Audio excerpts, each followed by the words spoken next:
to my podcast, Love and Courageous. I'm your host, Demetris. And for today's episode, I want to speak about the Black community on building our own system and how we can put the power back in our hands. So, as everyone knows, Trump will be going back in office in January.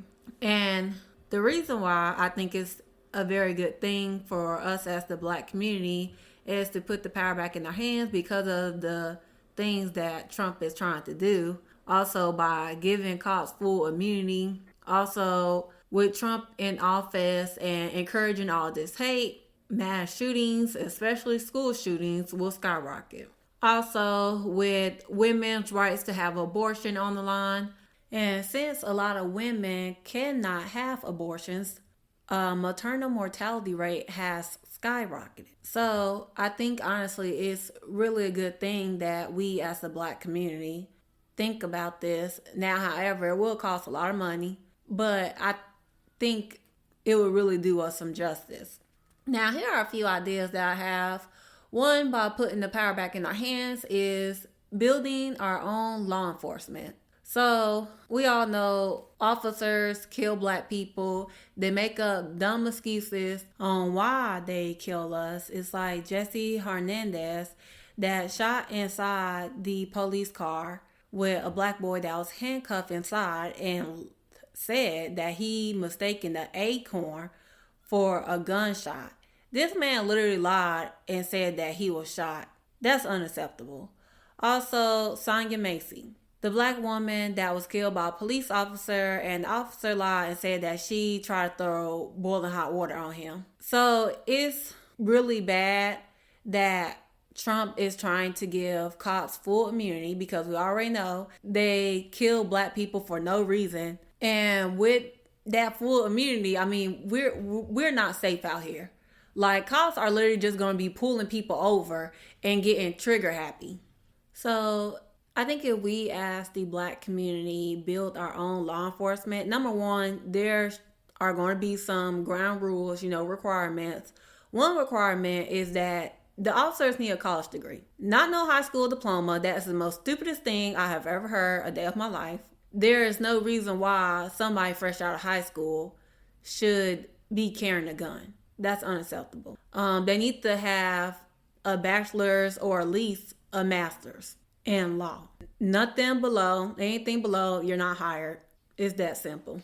Also, body cameras need to be on all the time. Anytime the body cam is turned off, immediately fired. No exceptions. Also, I think we should most definitely have a different phone number that people can call when they need help. So for, the rig police department is 911. We should have a different phone number because I don't want nobody calling 911 and we have the same phone number and those cops are going to be coming over to our home. No. Also, we should have a different phone number anytime when it comes to mental health crisis because officers, when they are responding to someone having a mental breakdown, they always end up shooting the person. And that's just unacceptable. Like, first of all, why are you shooting someone that's having a mental breakdown? So I think, honestly, there should definitely be a different phone number for a mental health crisis. But also, the officer should not be coming. It should only be the ambulance. There's no reason why you're an officer and you're pointing a gun at somebody that's having a mental breakdown. Also, there are a lot of people out here that are missing. When it comes to the law enforcement that we have in America, they only look for people based off the color of your skin. With our department, we should have very high-skilled people that knows how to find a missing person. So I feel like in the department, it should be a little separated in a way. So the skilled officers that knows how to find the missing person, they should be the ones looking for anyone that is missing. But also we should have officers that stay in the office. Now, when it comes to education, so building our own schools. Now, in our schools, we should most definitely teach the true history of America. That's most definitely one of them. Also, It's very important that we teach politics, I feel like, in the schools and educate the younger generation why voting is important and what it does. Also, teach them the U.S. government exactly how it works. Also, we should have metal detectors in the schools to prevent school shootings. So, there should most definitely be security cameras at the schools, but also security on the campuses. Any student or anybody else that go in and out of the school, they have to come through a metal detector. Financial literacy is another course that I feel like should be taught in the schools. It's important for the younger generation to understand how to save, how to budget, also investing. That's important because if you don't know how, then it's going to get harder for you as you get older. Another important thing is counseling. So a lot of schools, they have counselors. They're supposed to give kids advice on stuff. But I think we should have counselors that are informed when it comes to mental health issues. So there should definitely be different type of counselors. So you have a counselor that can help with the small things, but also another counselor that actually knows how to help a child that is going through something mentally and give them advice.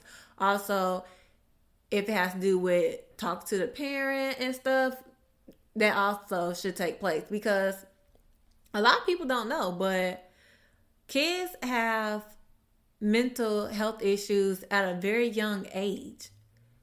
It starts a lot of time in middle school. That's very young. So a lot of times when a kid is going through depression or anxiety or any other thing, if they having other mental disorders like schizophrenia, bipolar, it's hard for a young kid to understand how to handle it. So it's very important that we have this in our school and educate the kids at a young age on what they can do to focus on their mental health, how it can get better. Because if you're not informed about this at a young age, as you get older, you're going to struggle, and hopefully you have the support. So I do think it's very important to have that support. Number one in the schools, but also inform the parents as well. Another thing that we should build are hospitals. So, like I said earlier, women do not have the rights to get abortions, and this is causing maternal mortality rate to go up. So, what we should do is have midwives, one, in our hospitals. In America, they really don't have midwives in the hospitals. If you look in other countries, they do, and the maternal mortality rate is low. Midwives, they really know the woman's body and they can really help a woman during her pregnancy.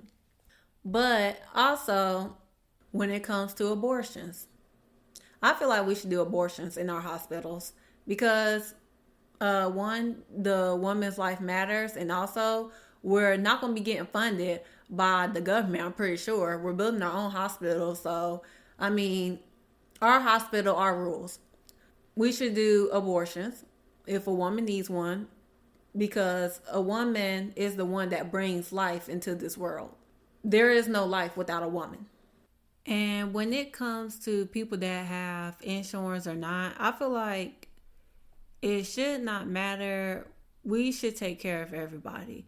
In America, if you don't have insurance, they don't give a crap about you. But in our hospitals, at the end of the day, we are humans and we should choose humanity over insurance. Another thing is farming. So we should grow our own fruits and vegetables, have our own chicken and cows, and sell them in our own community. And they're not going to be made with chemicals or anything like that because that's what they be doing in America. We're going to let ours naturally grow. We should build our own grocery stores, banks, and of course, homes and apartments. Also, I know in America, the stupid system they have, they be working 5 days out the week and only having 2 days off. I feel like ours should be 4 days and having 3 days off. But also, we should do this not in just like one state, but in multiple states. Because back in the day, white people always burned down our homes and our businesses. Ain't nothing changed in this country. So we need to protect what is ours. If they come, we're going to fight back. We're not going to stand here and let them burn down what we built. We're not doing it. This is the F around and find out era. Seriously. But it's important to have multiple Black owned communities where we have our own doctor office, grocery stores, schools, police departments. Because if we only have one and something happens to it, God forbid not, but then we got to come back to this stupid rigged system that does not work for us. But if anybody have any other ideas, please let me know. I think this is a great opportunity for us as Black people to take care of our community and do what is best for our community. That is it for the discussion for today, and now I'm going to get into the Black History fact. The Black History fact is the Colfax Massacre. On April the 13th, 1873, in Louisiana, Colfax, a group of white supremacists attacked a courthouse guarded by mostly Black militia. The massacre took place against the backdrop of racial tensions following the hotly contested Louisiana governor's race of 1872.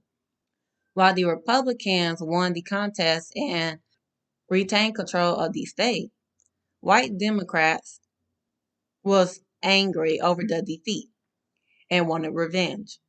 In Colfax Parish, which is a county, and other areas of the state, they organized a white militia to challenge the most black state militia under the control of the governor. Colfax Parish reflected the political and racial divide in Louisiana. 4,600 voters in the 1872 election were split between approximately 2,400 mostly black Republican voters and 2,200 white Democratic voters. On March the 28th, local white Democrat leaders called for armed supporters to help them take the Colfax Parish courthouse from the black and white GOP office holders. And the Republicans responded by urging their black supporters to defend them. On April the 2nd, a fight erupted between the two groups. On April the 13th, which is Easter Sunday, more than 300 armed white men, including members of the white supremacist organizations such as Knights of White Camellia and the Ku Klux Klan, attacked the courthouse.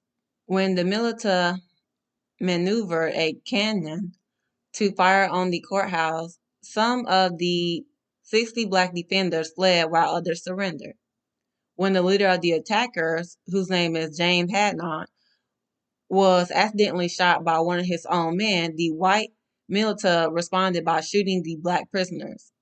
Those who were wounded in the earlier battle, particularly who were black members, were singled out for execution. The indiscriminate killing spread to black people who had not been at the courthouse and continued into the night. Approximately 150 black people were killed, including 48 who were murdered after the battle. Only 3 white people were killed, and few were injured. On April the 14th, the state militia under the control of Republican Governor William Kellogg arrived at the scene and recorded the carnage. New Orleans officers and federal troops also arrived in a couple days to reestablish order. A total of 97 white militia men were arrested and charged with violation of the U.S. Enforcement Act of 1870, also known as the Ku Klux Klan Act. A lot of them were convicted but were eventually released in 1875 when the U.S. Supreme Court in United States versus Cruikshank ruled the Enforcement Act was unconstitutional. No one was arrested by the state of Louisiana or by local officials. That is all for my episode for today. Thank you everyone for listening to my podcast, and I hope you all have a lovely day.